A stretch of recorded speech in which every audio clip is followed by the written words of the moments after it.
ایک گنجان آباد شہر میں جو اپنے وسیع بازاروں اور عالیشان محلات کے لیے مشہور تھا، ایک تاجر رہتا تھا جس کا نام سمیر تھا۔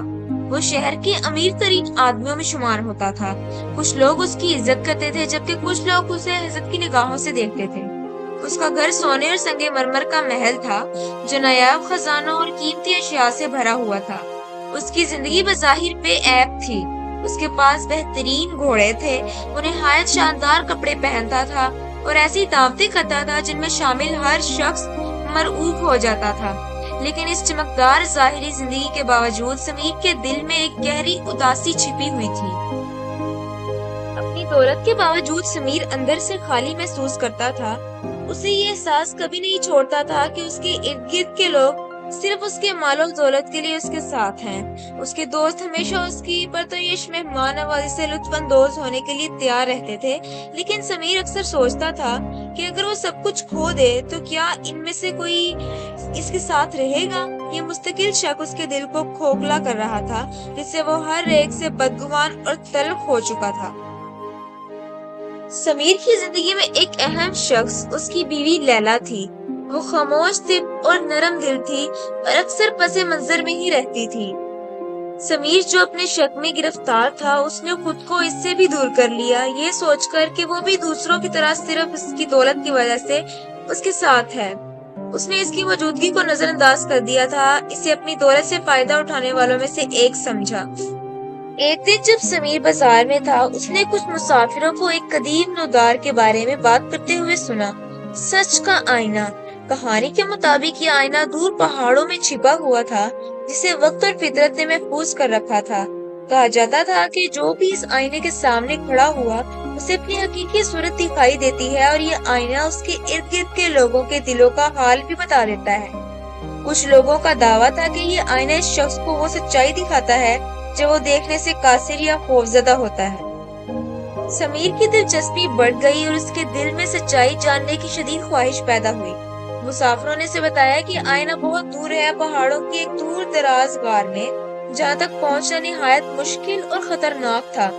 راستہ دشوار اور طویل تھا اور بہت سے لوگ جو آئینہ تلاش کرنے نکلے کبھی واپس ہی نہیں آئے۔ لیکن سمیر نے ٹان لی کہ وہ اس آئینے کو ڈھونڈ کر ہی رہے گا۔ اس کا دل جو شک اور بے اعتباری کے بوجھ سے دبا ہوا تھا، سچائی جاننے کے لیے بے تاب تھا۔ اس نے سفر کی تیاری شروع کر دی، اپنے ساتھ کھانے پینے کا سامان اور سونا لے لیا تاکہ راستے میں کسی کی مدد کی ضرورت پڑنے پر ادائیگی کر سکے۔ اس نے کسی کو نہیں بتایا، حتیٰ کہ اپنی بیوی لیلا کو بھی نہیں۔ سفر سمیر کی توقع سے زیادہ دشوار ثابت ہوا۔ بلیک سٹون پہاڑ سخت اور خطرناک تھے، ان کے راستے کھڑی اور بے ہنگم تھے۔ دونوں تک سمیر نے سنگلاخ زمین پر سفر کیا، تیز ہواؤں اور سرد راتوں کا مقابلہ کیا۔ کئی بار اس کے دل میں واپس جانے کا خیال آیا، لیکن سچائی جاننے کی شدید خواہش نے اسے آگے بڑھنے پر مجبور کیا۔ اس سے جاننا تھا کہ کیا واقعی اس کی زندگی میں کوئی ایسا ہے جو اس سے بے لوث محبت کرتا ہے، یا پھر صرف اس کی دولت ہی ہے جو لوگوں کو اس کے قریب رکھے ہوئے ہے۔ تقریباً ایک ہفتے کے سفر کے بعد سمیر آخرکار اس غار تک پہنچا جہاں کہا جاتا تھا کہ سچ کا آئینہ چھپا ہوا ہے۔ غار کا مدھم داخلی راستہ طریق اور ڈراونا تھا، جس کے ارد گرد بیلیں لٹک رہی تھی جیسے پردے۔ تھکا ہوا لیکن پختہ ارادے کے ساتھ سمیر غار میں داخل ہوا، اس کا دل زور زور سے دھڑک رہا تھا۔ غار کے اندر ٹھنڈی ہوا چل رہی تھی اور وہاں مکمل خاموشی تھی۔ غار کے دور دراز کونے میں ایک قدیم آئینہ تھا، گرد اور مکڑی کے جالوں میں ڈھکا ہوا۔ یہ ایک بڑا سادہ آئینہ تھا جو سمیر کے محل کے خزانے کی مان شاندار نہیں تھا، لیکن اس آئینے میں ایک پراسرار اور طاقتور حالہ محسوس ہوتا تھا۔ سمیر ایک لمحے کے لیے ہچکچایا، اس کا ہاتھ کانپ رہا تھا جب اس نے آئینے سے گرد صاف کیا۔ جب آئینہ صاف ہوا اور سمیر نے اپنی عکاسی دیکھی تو وہ حیران رہ گیا۔ شروع میں اس نے اپنی عام شکل دیکھی، ایک مرد جو عمدہ کپڑے پہنے ہوئے تھا اور سفر کی تھکن سے چہرہ بوجھل تھا، لیکن جیسے ہی وہ آئینے میں گہری نظر ڈالنے لگا، منظر تبدیل ہونے لگا، اس کا عکس دھندلا ہونے لگا اور اس کی جگہ ایک مختلف سمیر نمودار ہوا۔ یہ سمیر تھکا ہوا نظر آ رہا تھا، جسمانی تھکن سے نہیں بلکہ سالوں کی تنہائی اور بے اعتمادی کے بوجھ سے۔ اس کا چہرہ دکھ اور افسوس سے بھرا ہوا تھا اور اس کی آنکھیں جو کبھی خوابوں اور امنگوں سے چمکتی تھی اب خالی اور بے رنگ نظر آ رہی تھی۔ سمیر حیران رہ گیا، یہ وہ نہیں تھا جیسا وہ خود کو دیکھتا تھا۔ اس نے ہمیشہ اپنی طاقت اور کامیابی پر فخر کیا تھا، لیکن آئینہ اس کی اندرونی حالت دکھا رہا تھا۔ ایک شخص جو شک کی وجہ سے بوجھل اور ہر کسی سے دور ہو چکا تھا۔ اس سے پہلے کہ وہ اس پر مزید غور پاتا، آئینے نے ایک اور منظر دکھانا شروع کیا۔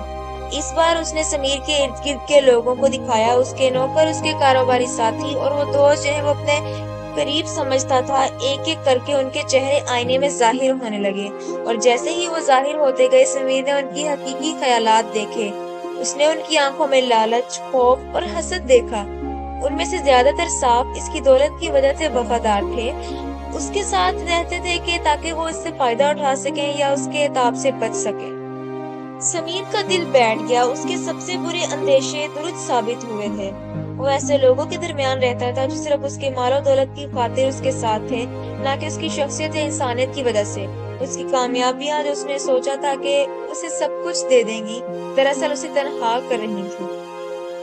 سمیر آئینے سے منہ موڑنے ہی والا تھا کہ آئینے میں ایک آخری چہرہ نمودار ہوا، لیلا، اس کی بیوی۔ سمیر نے خود کو تیار کر لیا، یہ سوچتے ہوئے کہ وہ بھی دوسروں کی طرح لالچی یا بے نیاز ہوگی، لیکن آئینے نے جو دکھایا وہ بالکل مختلف تھا۔ لیلا کے دل میں نہ تو لالچ تھی اور نہ کوئی خود غرضی۔ آئینے نے اس کی خاموش اور مستقل محبت کو ظاہر کیا۔ سمیر نے دیکھا کہ کیسے وہ اس کا خیال رکھتی تھی، چاہے وہ اسے نظر انداز کرتا رہا ہو۔ اس نے اسے اپنی خوشحالی اور سکون کے لیے دعائیں کرتے ہوئے دیکھا، یہ دعا کرتے ہوئے کہ وہ ایک دن حقیقی خوشی اور سکون حاصل کرے۔ لیلا نے کبھی اس کی دولت کی پرواہ ہی نہیں کی، وہ صرف چاہتی تھی کہ وہ خوش رہے۔ آئینے نے اسے دکھایا کہ وہ سمیر کے عدم موجودگی میں بھی گھر کا انتظام سنبھالتی تھی اور اس کی سلامتی کے لیے دعا گو رہتی تھی۔ سمیر کی آنکھیں آنسوؤں سے بھر گئیں، وہ کتنا اندھا رہا تھا۔ سالوں تک وہ لیلا پر شک کرتا رہا، یہ سوچ کر کہ وہ بھی دوسروں کی طرح ہے، لیکن وہ تو وہ واحد شخص تھی جس نے اسے بے لوث محبت دی تھی، جس نے اس کی خوشی کے لیے دعائیں کی تھی بغیر کسی بدلے کی توقع کے۔ سمیر نے آئینے کے سامنے گھٹنوں کے بل بیٹھ کر سر جھکا لیا۔ اسے یہ احساس ہوا کہ وہ سچائی کی تلاش میں غلط سمت میں تھا۔ سچائی صرف اس بات تک محدود نہیں تھی کہ کون اس کے مال کے پیچھے تھا، بلکہ یہ اس بات کو سمجھنے میں تھی کہ کون اسے حقیقی محبت کرتا ہے۔ سمیر نے عہد کیا کہ وہ اپنی غلطیوں کا ازالہ کرے گا۔ وہ غار سے باہر نکلا اور گھر واپس جانے کے لیے روانہ ہو گیا۔ سفر طویل تھا، لیکن اس کا دل ہلکا ہو چکا تھا۔ اب وہ جانتا تھا کہ اسے کیا کرنا ہے۔ جب وہ آخر کار اپنے محل میں پہنچا تو سیدھا لیلا کے پاس گیا۔ وہ باغ میں تھی، پھولوں کی دیکھ بھال کر رہی تھی جیسا کہ وہ ہمیشہ کرتی تھی۔ سمیر خاموشی سے اس کے پاس آیا اور سالوں بعد پہلی بار اس نے اسے نئے انداز سے دیکھا، ایسے انداز سے جس میں سچائی تھی۔ لیلا، اس نے دھیمی آواز میں کہا جس میں گہری ندامت تھی، میں ایک احمق انسان تھا۔ میں نے اتنے سالوں تک دولت اور طاقت کے پیچھے دوڑ لگائی اور ان سب میں میں نے سب سے قیمتی چیز کو نظر انداز کر دیا، تمہیں۔ لیلا نے اس کی طرف حیرانی سے دیکھا۔ تم کیا کہہ رہے ہو سمیر؟ میں سمجھتا تھا کہ میری زندگی میں سب لوگ صرف میری دولت کی خاطر میرے ساتھ ہیں۔ سمیر کی آواز لرز گئی۔